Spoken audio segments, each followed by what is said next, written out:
wood that's piled up that. If it's a part of the thinning project, yes. We wouldn't just come in and say, we're just gonna remove your dead logs. Right. We wouldn't do that, but we would say, we would thin your property and the dead logs is part of it. Okay. That was another question. And then I think one of the other things that was asked of me was, well, what if I have a tree that's near my home that, you know, I feel very attached to, or I'll use my husband, he prefers to sit on his front porch in his underwear, and he doesn't want people to drive by and see him sitting in his underwear. And so yeah, it's so it is so true. Now we know. It is, but it's so true. And I listen, I don't blame him. Yeah, I don't blame him. Okay.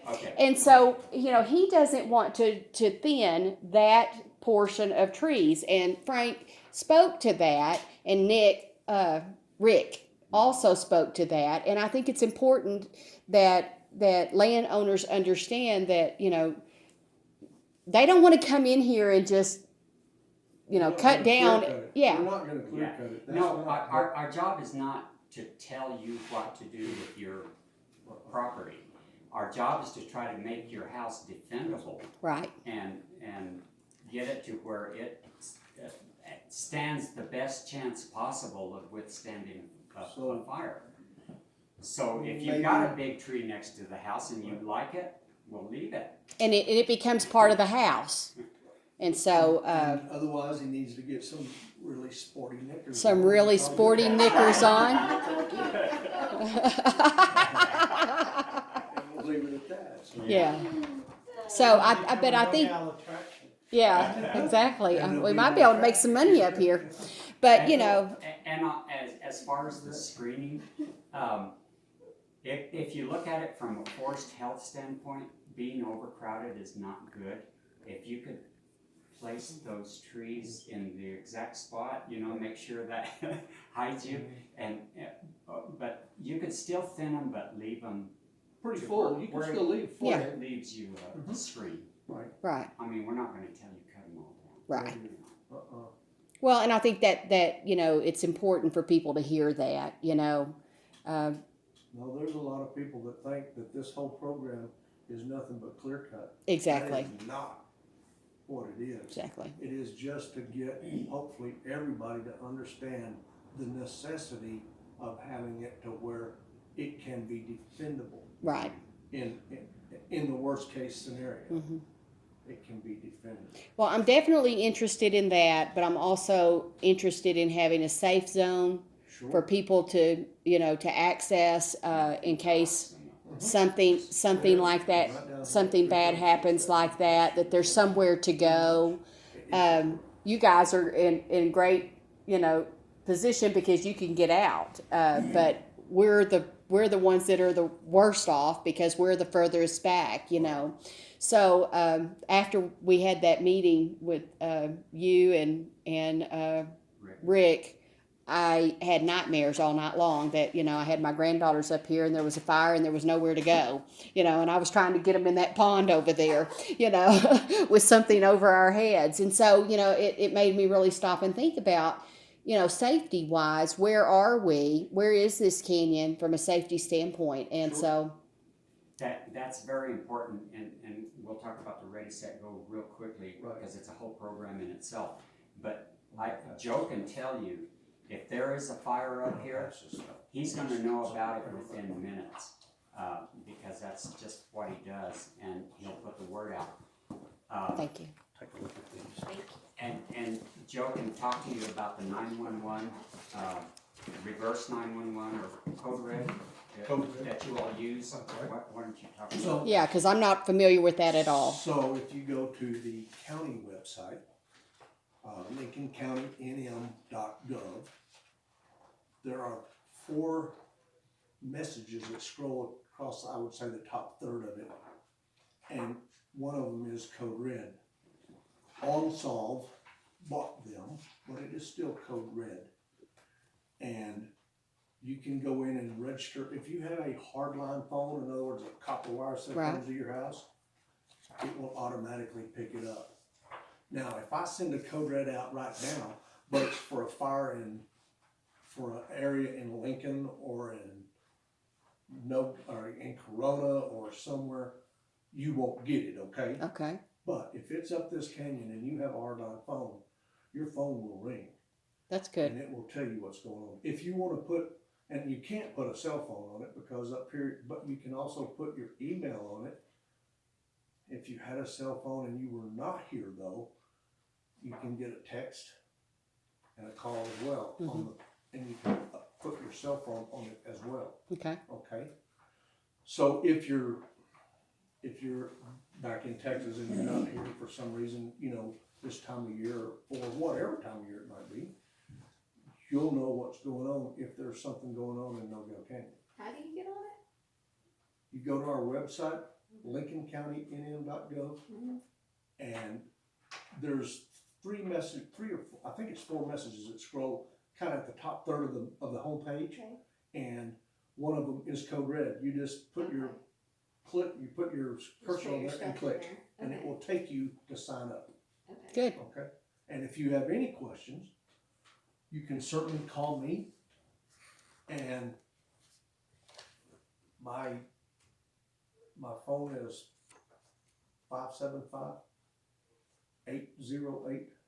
575-808-1381.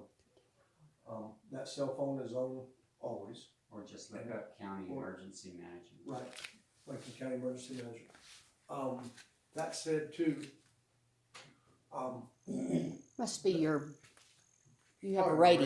radio. Yeah. Oh. I was like, I keep hearing somebody out there. Yeah. It's in the back of the truck, and there's a speaker in the back. Okay. Yeah. So nonetheless, get on and sign up for that for cell phones and such, realizing you don't get cell service here, but But we should you do. be away, or if you do up top, Yeah. that's correct.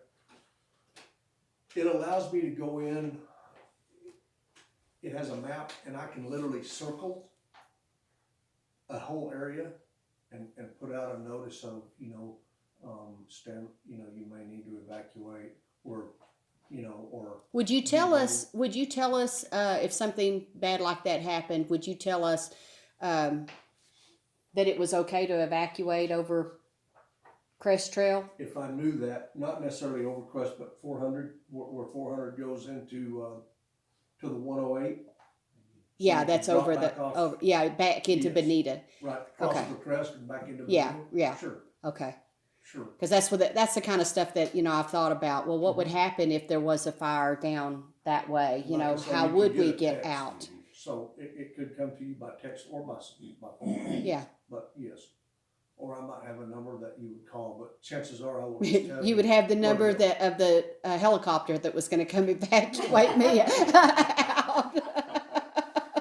I'd have my dogs ready. And that's something to think about. This Ready, Set, Go is really a great program, not to move away from Code Red. If you have any questions, call me about Code Red. Okay. It is a really neat service for us, and it allows us to do a lot of things. I think that at one point in the last 7 years, we received a telephone call, and it was an automated message that said something about floods, Right? Yeah. maybe did. flash. Flash flood warning. Yes. There was that possibility. I could have sent that out too. Yeah, I think that's. Absolutely. I vaguely remember getting them. You get it on your phone. If you get it on a cell phone, it's probably going to look like it's out of Florida. That's where they're based. Mm-hmm. And so it comes in, probably as a Florida number, but they are very, very good about getting stuff out That's for good. us. That's good. And it has been very productive. We kept ahead of it during the Little Bear with this, and literally we could do it. I can do it from this cell phone, That's good. but I have to have cell service. Yeah. But I can. So, that's the coolness of it. This. So the Ready Set, I won't go through the whole thing because it's a whole program, but you all read it on your own, and summarized, it's don't wait till a fire or a disaster happens before you decide what you're gonna do. You decide now what you're gonna take, how you're gonna get it, and where you're gonna go. And you decide that now, before, so when somebody calls and says, you've got 5 minutes to get out, and Joe calls you and says, you've got 5 minutes, you don't have time to take pictures off the wall and your important papers and where's my deed and you don't have time for Where's my that. prescriptions that I take daily? Yeah. Where's my glasses, where's my purse? Right, yep. Mhm. So it gives you in here, on the go part, leave early. Know and go, and it gives you a list of things that, you know, a 3-day supply of water, well, hopefully you know you're going somewhere, but if you're not, maybe think about that a little bit. A little non-perishable food you can stuff, a first aid kit, a battery, a flashlight and a battery powered radio, an extra set of car keys, credit cards, cash or traveler's checks,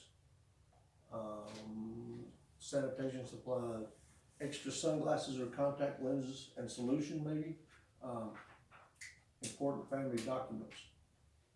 At the very least, Right. what I like to do, there is a list in There is, Go so, through it. but yes. But I use the P's. Yeah. The sick, Prescriptions, people, pets, personal items, pictures, papers. papers, yeah, You know, if exactly. you've got that, you know, The 6 or 7 P's, just think about that, because that is what it is. That's when you that's have survival. something, that's right, that's when you know you've gotta pick that bag up and it's got everything you think you're gonna need in it for a while, and you're gonna take, and you've got your pets in a cage or where they can be taken care of, and you're out of there. You'd be surprised, some people that have left, they start going through stuff and the things that they decide to take that's important to them, it's really pretty funny. Well, and the fact that, you know, Leave their pets. that's right. Well, and you think about in California about the 81 people or Yes. 80 something people who, how much time did they have? That's right. Not much. No, They didn't have. no, and those that got out, some of them still did not make it out. Exactly. And that was the biggest problem in Katrina in '05. Those people, they weren't. They gonna wouldn't go leave. home because they weren't gonna leave the pets. Exactly.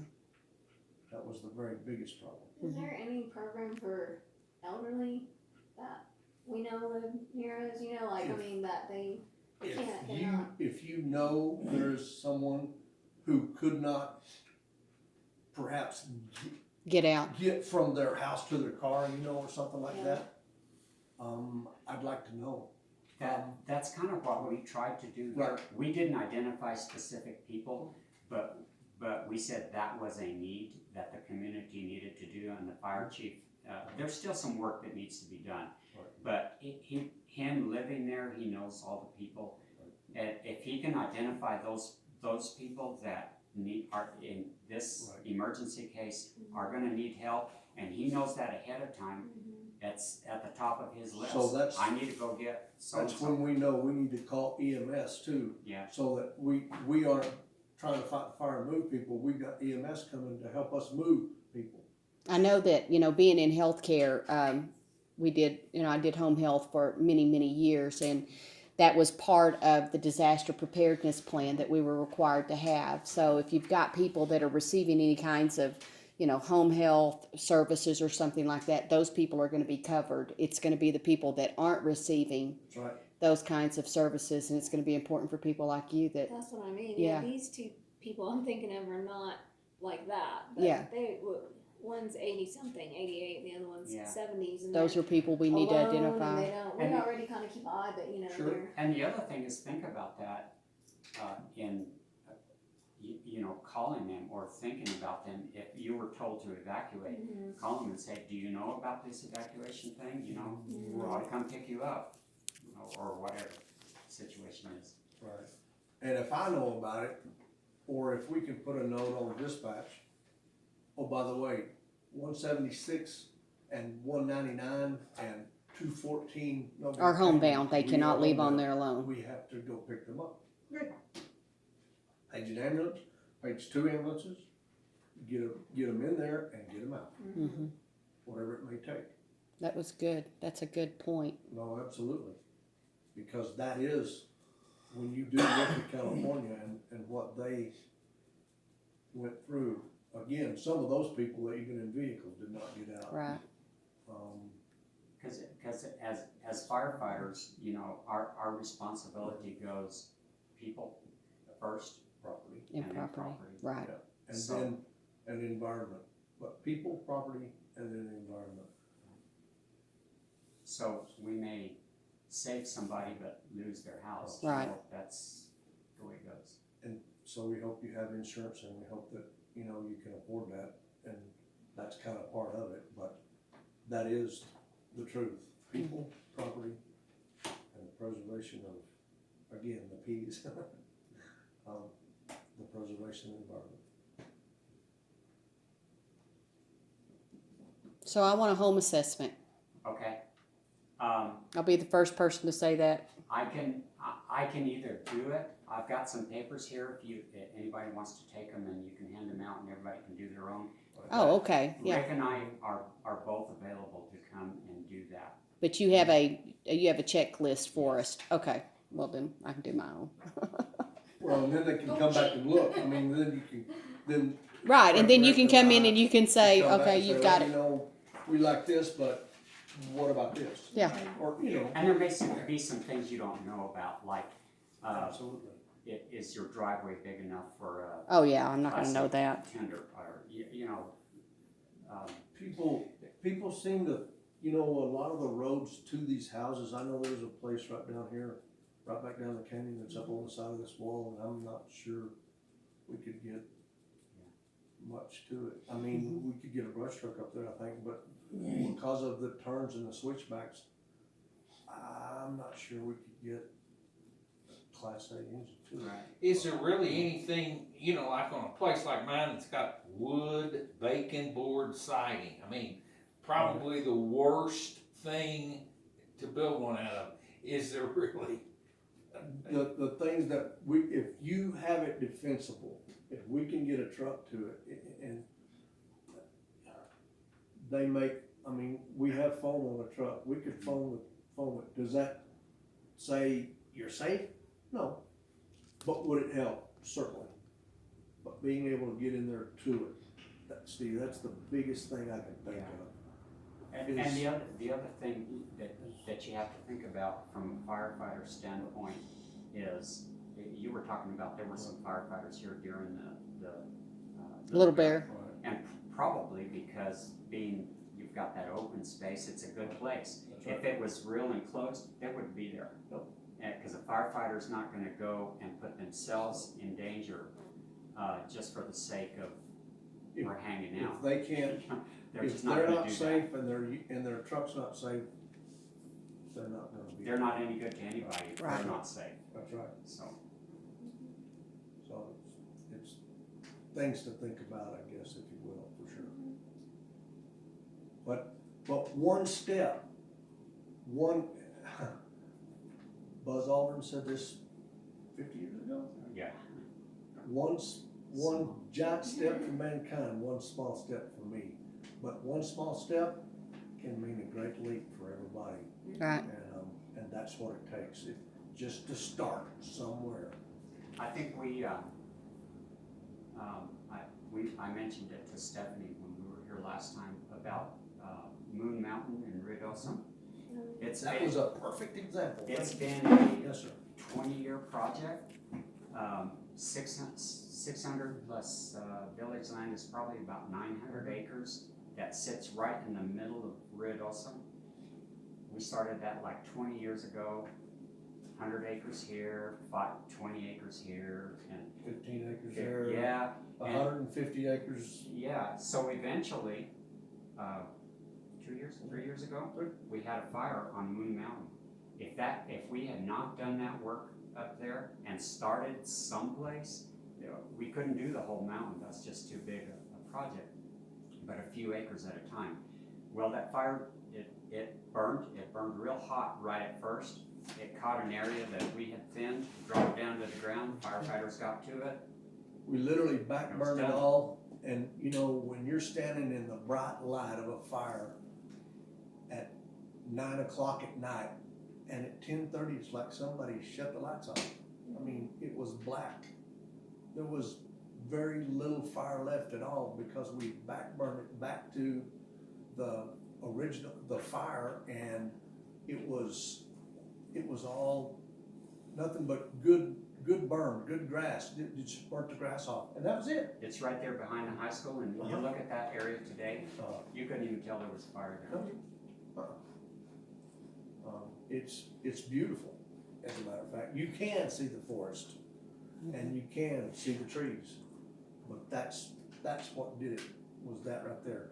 The thinning and the ability to, as Frank said, it hit that open spot and it just dropped. And Firefighters got to it. we were done. And the slurry drops, when they Right. dropped, was able to get down to the ground, and Right. it was effective, but otherwise it wouldn't have been. So, yeah, you gotta start someplace. You know, a lot of us up here have 5 acres or less.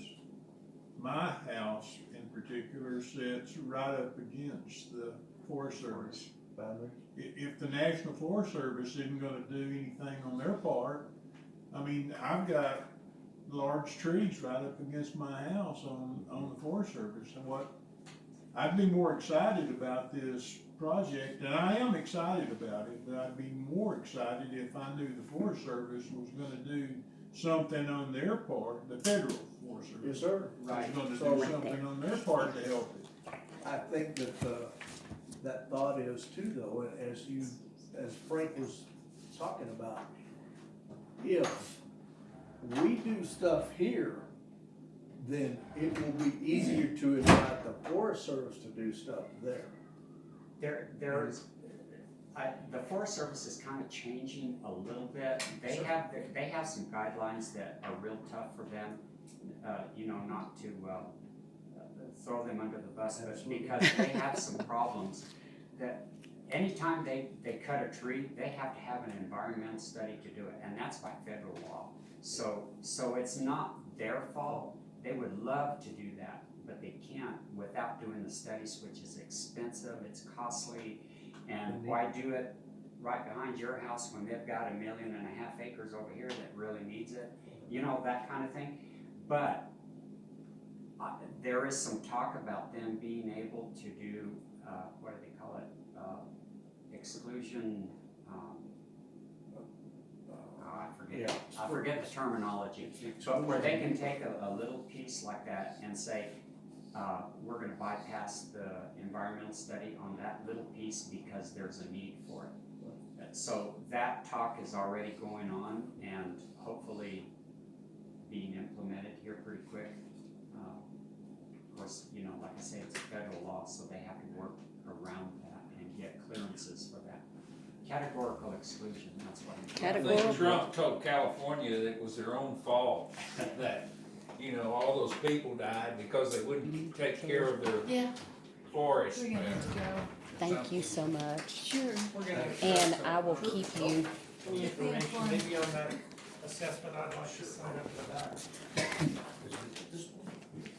That's the instructions, and this is the application.